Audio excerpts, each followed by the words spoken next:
Whoa, oh, oh. La, da, da, da, oh, oh, oh. La, da, da, da, oh, oh, oh. La, da, da, da. Making our Christmas memories. I've been working so much lately, I can barely find the time to sleep. Yeah, I spend my time running around, keeping people pleased. But this is my favorite holiday. It's a chance to start over new.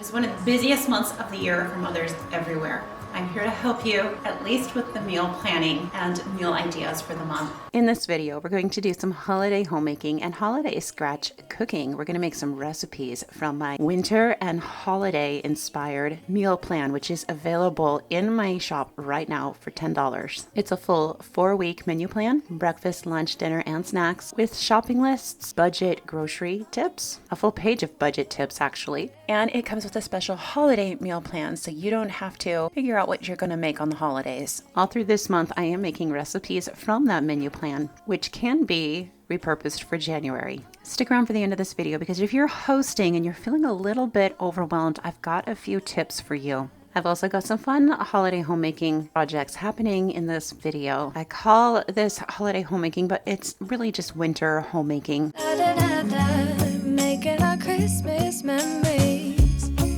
I've been wrapping presents for you. I've been hanging marbles in the tree. We'll start out with a homemaking project. I am bottling up some oregano, rosemary, thyme, and sage tincture that I made from the herbs from our garden. I have my master's in herbology and I like to make my own tinctures as often as I can. It's so easy. I've done a video or two on this. I will see if I can find them and I will link to them in the description box below for you in case you would like to make some of your own tinctures as well. This particular tincture is of course a unique one. It can be used in food, believe it or not. A lot of people don't realize this, but these herbs that are in this tincture are also very healthy herbs and especially nice for this time of year. When you dry your herbs, you lose the volatile oils. Making tincture with them is a way to preserve those oils that give the herbs so much of their fresh flavor. For my first recipe, we're going to make a breakfast or a lunch spinach quiche. These are very good. Ours disappeared quite quickly, so the kids loved it. I've made these for years, but it had been a while since I had made one last. I am making my own gluten-free pie crust for this. You can use any kind of pie crust, of course though.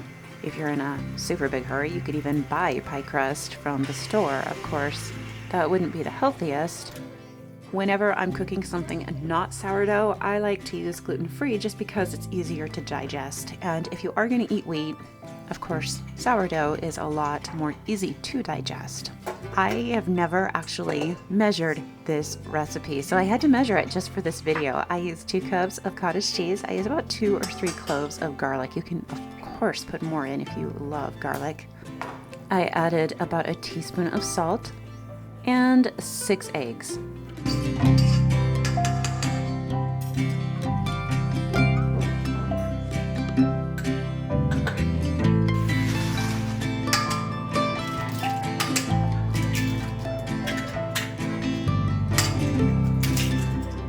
Next, I put in about a half of a cup of chopped frozen spinach. You could just use one package though to make it easy. And then I put in about a quarter of a cup of Parmesan cheese, but you could put in up to a half a cup if you really like Parmesan cheese and that sharpness in the dish. Next, we simply pour it into our pie crust and then bake it.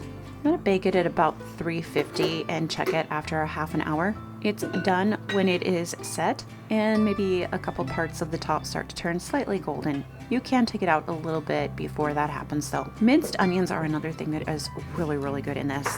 One reason I like this through the holidays is because you can make it in advance and put it in the fridge until you're ready to cook it. You could even cook it halfway, take it out, cool it, put it in the fridge until you're ready to serve it, at which time you would put it into a cold oven and then cook it the remainder of the time.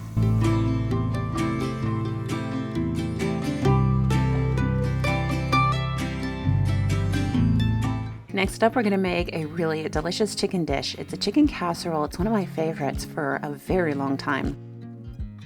I seared up a couple chicken breasts, and now I just need to get the meat off of the bone. If you like shredded chicken, you can shred it for this. If you like to cube chicken, you can cube it. I have a batch of chicken broth that I started yesterday. I'm going to add the juices from searing that chicken to that for flavor.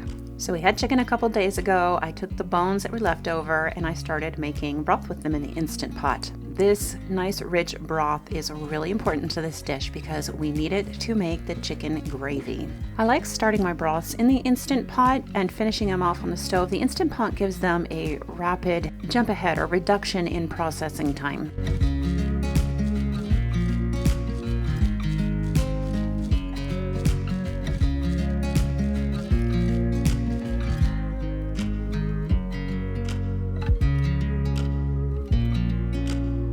I mentioned that this was 2 chicken breasts. Technically, I guess it's 4. We grow and process our own meat birds, and I knew that I would use 2 breasts at a time, so I didn't separate them. So I call them 2, but technically it's 4. I'm not going to need all of this for this dish, so I'm going to save some aside, probably for Alfredo later this week, or maybe chicken soup. If you're on a budget, one nice thing about dishes like this and casseroles like this is you don't need as much meat as you would if you were just, say, doing a meal with meat as the main dish. By mixing a carb in with it in a casserole like this, you can drastically reduce your meat bill. I recently learned that by searing your chicken breast bone in on the top of your stove, instead of baking it, it holds a lot more of the moisture in and creates a far more moist meat. Baking it definitely creates a dry meat. While I'm cubing up this chicken, I'm excited to tell you guys that today's video is a collaboration with a sweet and very special friend, Tabitha from This Mama's Faith. In my last video, I was talking about estrangement and going through the holidays when you are dealing with a loss or estrangement or some other hardship. Well, Tabitha has a channel very similar to mine. She's also a larger family mama and a homeschool mama. Tabitha is deeply rooted in faith. She shared with me a couple of her ideas on dealing with loss and estrangement or hardship through the holidays. Friends, she knows what she's talking about. Her tips and her ideas are solid. She has made a video for you today as well. I'm going to link to her video in the description box below. When you are finished with this video, please be sure to go watch her video next. I know you guys are going to fall in love with her channel just as I have. Every single time I go to her channel and watch one of her videos, I walk away feeling stronger in my faith and uplifted and just stronger in the Lord. I'm confident that you will as well.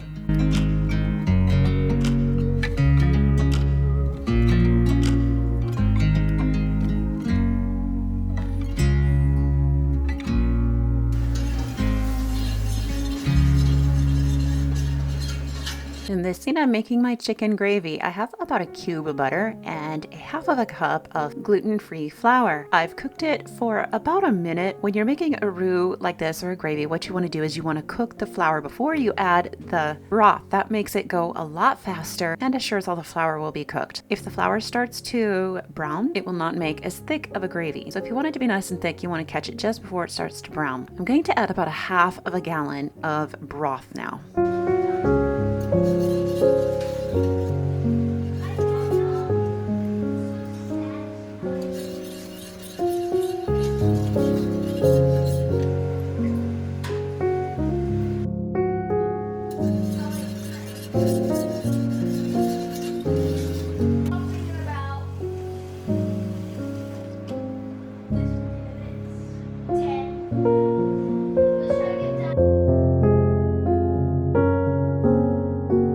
If you like printable copies of recipes, I have a printable recipe on my blog. I did a blog post for you with this dish. And in the menu plan, it's the one called chicken and wild rice, I believe. I can't remember what I named it. It was chicken, water chestnut, and wild rice, something along those lines. I have some sauteed onions here. This wasn't in the original recipe when we learned how to make this, but I absolutely love sauteed onions, and I think that they really make this dish better.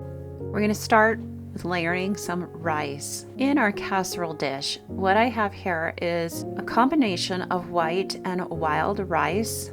I have 6 cups of cooked rice here, and I'm not gonna need it all for this dish. Whenever I make rice, I always make up extra. because there are so many things that it can go in. You can make fried rice with it. You can use it as a filler in meat dishes, like ground meat dishes. So if you're making meatballs or say tacos, you can put rice in it to help stretch your meat. I'll have all the proportions in that printable copy for you on the blog. First, we're going down with the rice, and then we're going to top it with some chicken.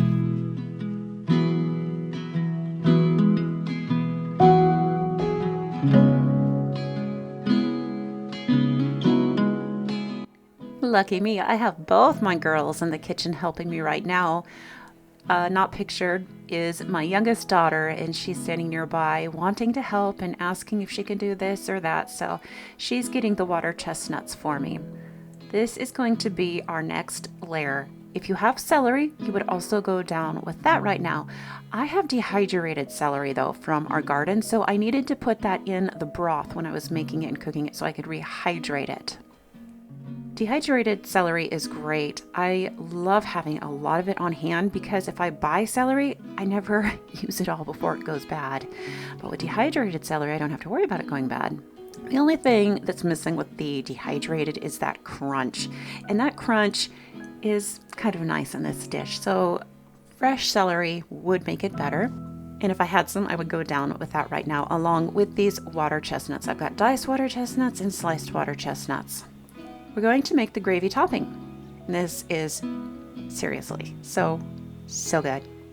I can't remember the exact proportions. It is on the blog though, in that printable recipe. I've got gravy here. Next, we're going to use either sour cream or yogurt. I have yogurt, so that's what I'm going to use. I love using yogurt in place of sour cream whenever I possibly can. And lastly, we're going to put some mayonnaise in. Again, all the proportions will be in that blog post.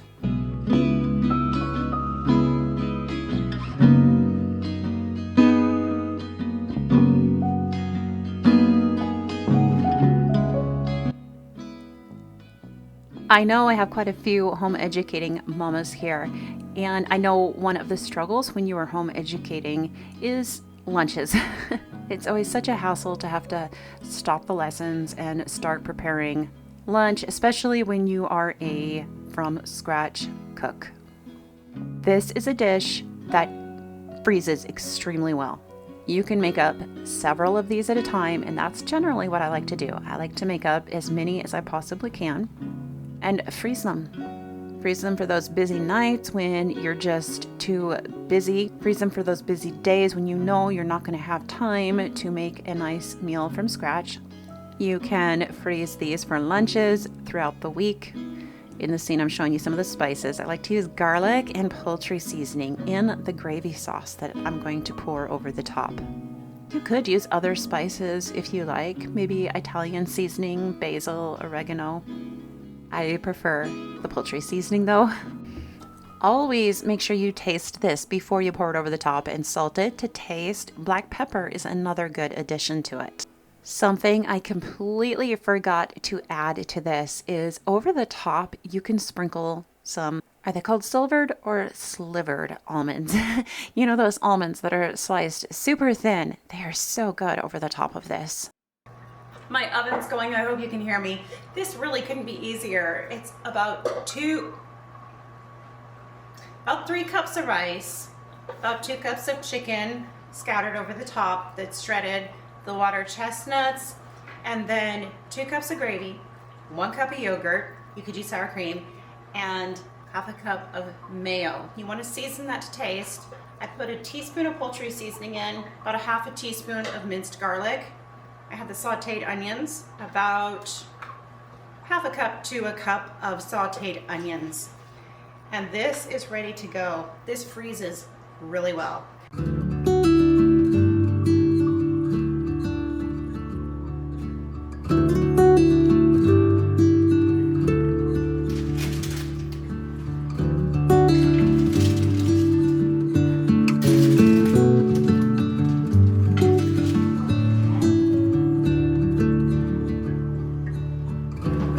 This beautiful gravy, and I realized I can get a head start on my husband's lunches next week. I'm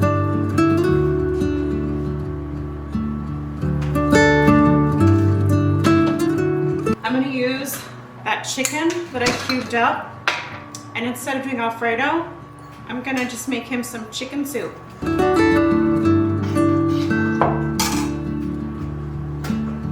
We're gonna do chicken and rice soup, chicken and wild rice. I'm just making this up as I go. This is just that leftover gravy. We've got quite a bit of rice here. I'm gonna use some in the soup. I don't want it all in there. I'll save the rest of this rice for my oldest son because he has some food allergies, so I like to have some fast foods just ready to go that are already cooked up for him. All right, this is gonna be good, I think. I'm gonna taste it and see.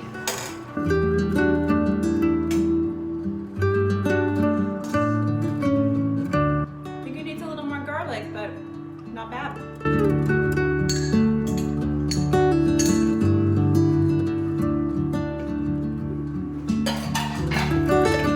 I love these freezer jars. I'm gonna freeze this for him.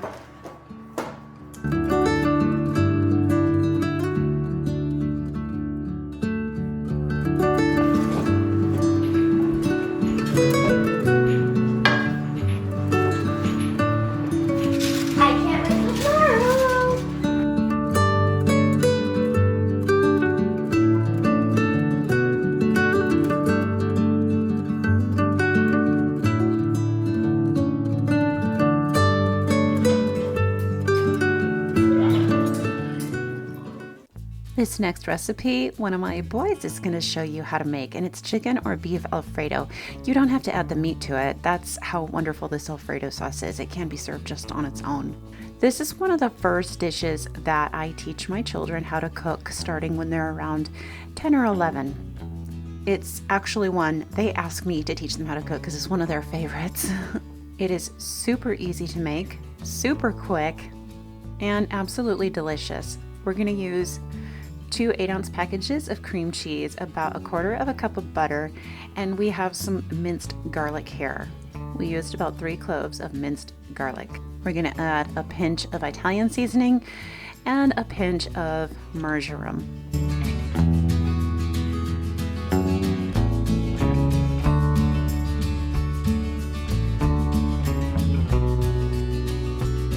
Next, we're going to add about a teaspoon of salt.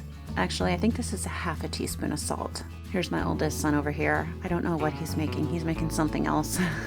Before coming up with this recipe to write down so that you guys could follow it, I never once measured the milk, but I discovered it takes 3 cups of milk, about 3 cups of milk. You could use 4. It will be a lot runnier if you do.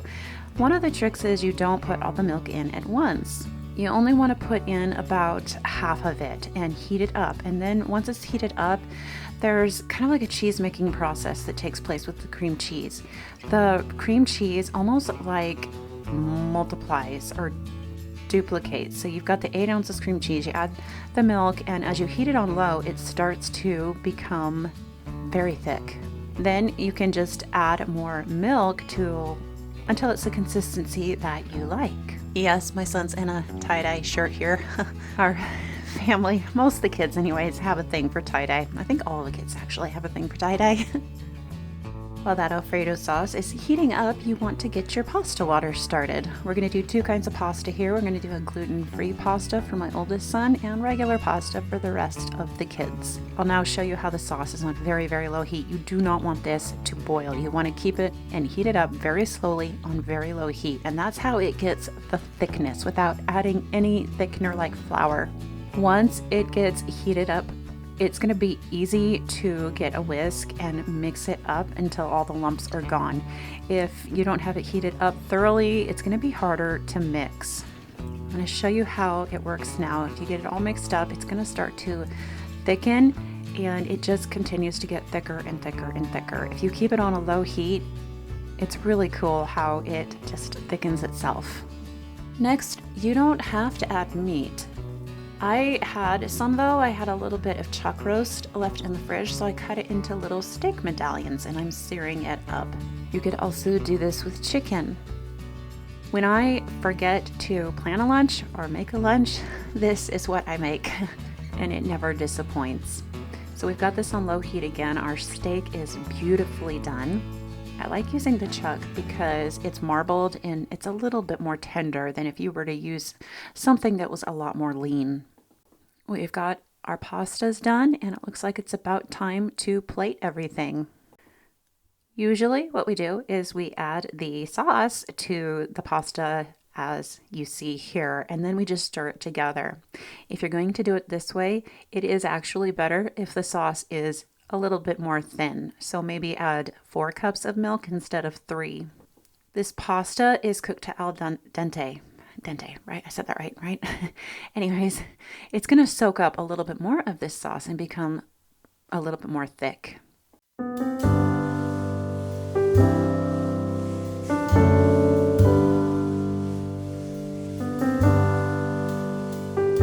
When we make this with the steak, we like to add gorgonzola cheese and a little bit of balsamic glaze. We love the combination of the acid with the Alfredo. It's just wonderful. One of our big homemaking projects recently was we were able to get a small upright freezer. It's my first ever upright. I've always had chest freezers because they're cheaper, and we've always been low income. This is a small freezer, but it's going to be so nice for the random items that are smaller and always fall to the bottom of the chest freezer. This is my freezer inventory sheet. I have a freezer one and a pantry one. This comes with my Homestead Woman's Planner that is on my blog for sale right now. I'll talk more about it at the end. Next recipe, we're gonna make some stroganoff. Now, I say it's beef because that's what most of you are going to have access to. We actually have some venison here that we're gonna be using. Don't forget, all of the recipes that I'm showing you how to make today are on the blog. They're also in my Homestead Holiday 4-week menu plan, which I talked about in the beginning. I'm going to start with preparing the vegetables. So I've got some onions here. We're going to saute these. I like them sliced about as thick as you see here. So maybe like a little less than 1/4 of an inch. I'm going to start preheating my skillet. I'm going to use stainless steel because we're going to be using acids in this dish. I'm going to use wine. I'm also going to be using tomato. And if you're going to be cooking with wine or tomato or any kind of an acid, you don't want to use cast iron because that will eat away at the cast iron and it makes a really awful taste as well. It's like it leaches all the iron out and it ends up in your food. It just doesn't taste good. One of the tricks to cooking with stainless steel is to make sure your pan is very, very hot before you add anything to it. Otherwise, it will stick. When beads of water, like if you splash just a teeny little bit of water from your fingertips into the pan and they bead up, that's when you know it's ready to start cooking with. I've got some mushrooms here. I've got the onions. We're going to barely start to caramelize these. I want them to just barely start to turn brown.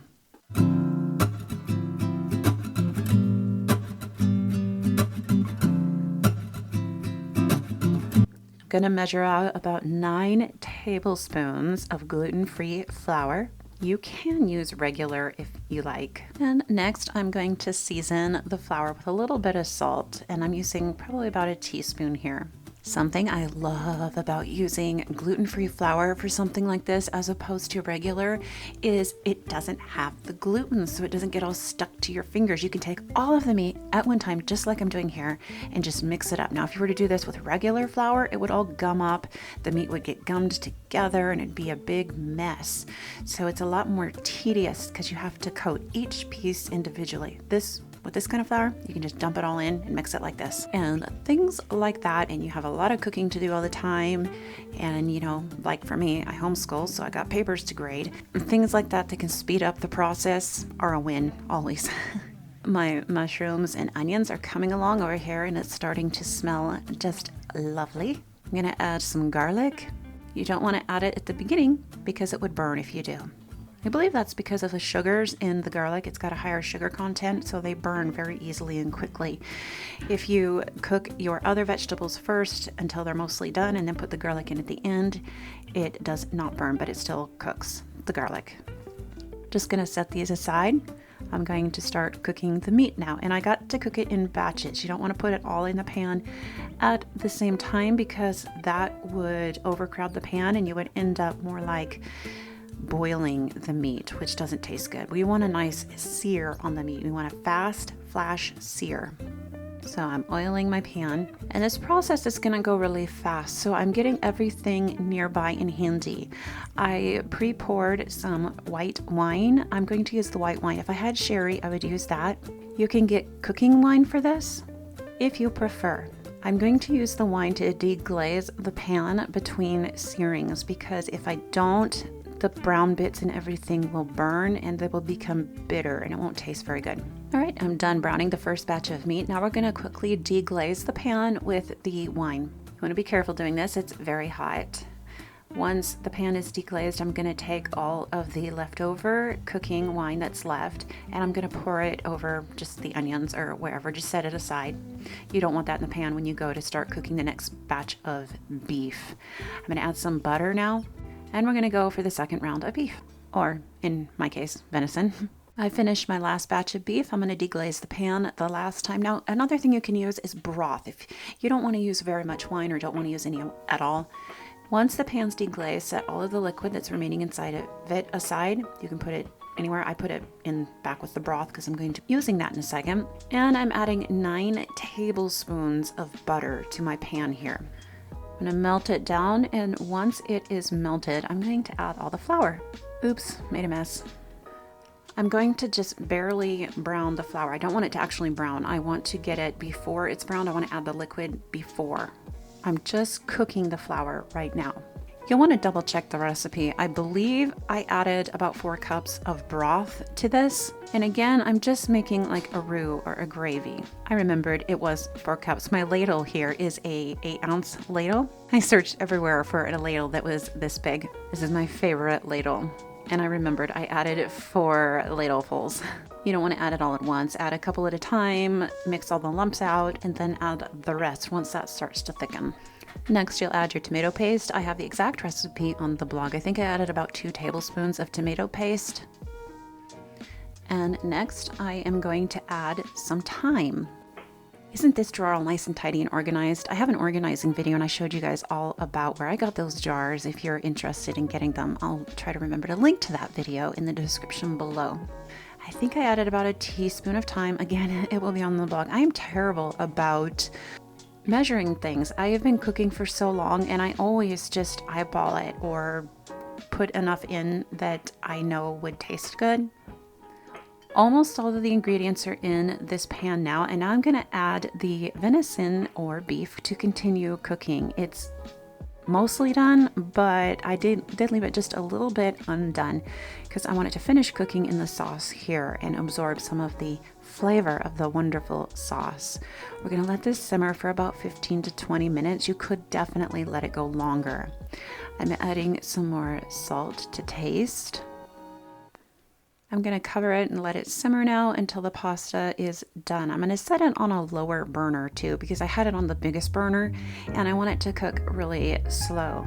And I need the bigger burner for the pasta. So I'm just going to make up some pasta here. I'm going to use some penne. You could use anything you want, almost linguine. And here's my oldest son. He is always coming into the kitchen because he's learning how to cook for himself now, since he's an adult and was diagnosed with some mild food allergies. He's been spending a lot more time in the kitchen learning how to cook with foods and ingredients that he can have. We were shocked to learn that some of the supplements we were taking have things like soy and wheat in them. It was so disappointing. Label reading is really time consuming when you have allergies for sure. The pasta is about done, so it's time to add the last ingredient. You want to save this for last because if you add it too soon, it will curdle. This is the sour cream. I'm adding 2 cups of sour cream to this. I remember the first time I had this dish. My mom made it with sour cream.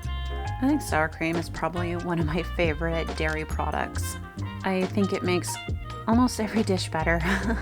It definitely makes this dish. This is so creamy. I mean, it is absolutely hearty and comfort food on a cold winter's day.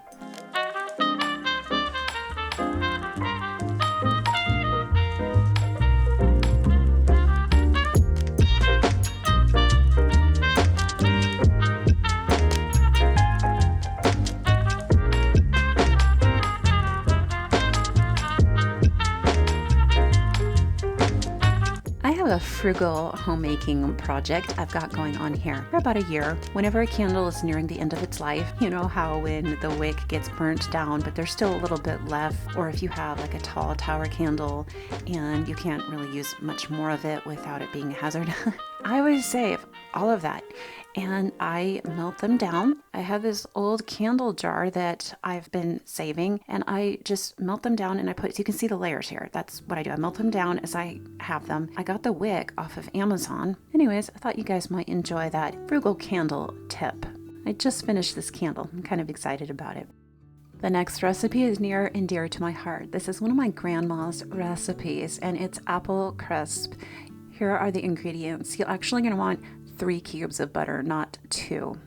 It is a very early, dark morning when I'm making this, so this is a lower light scene or clips for this recipe. I hope you don't mind.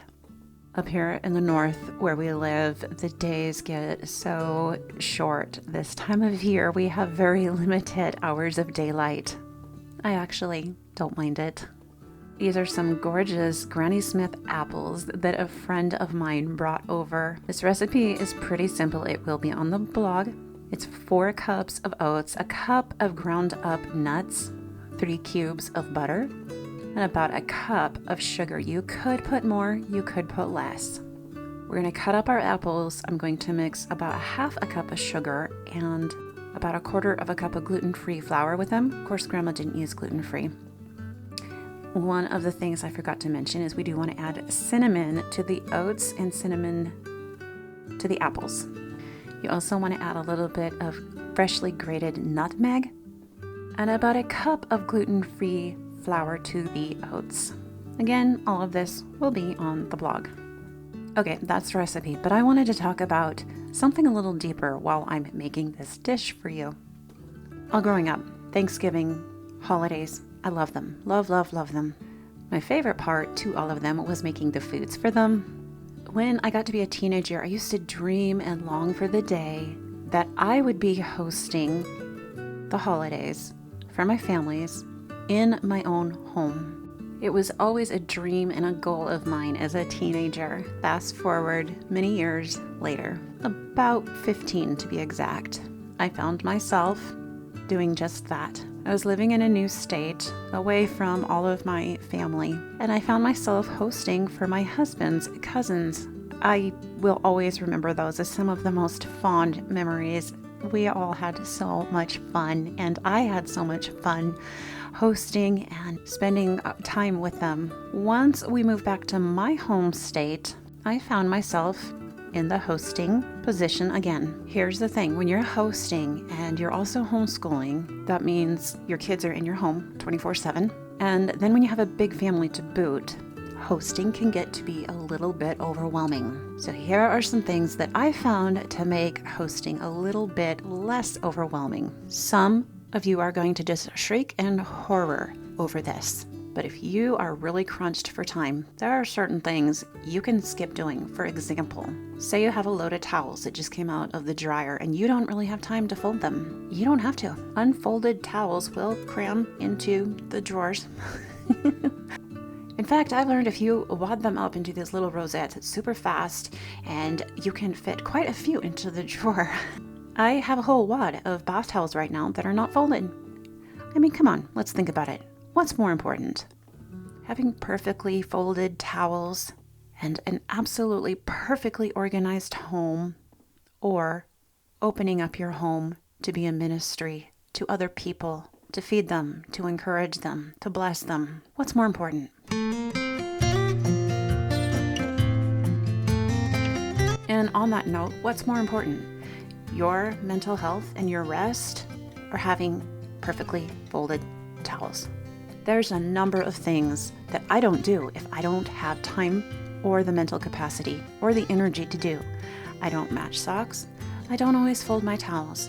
I don't always dry my dishes before I put them away.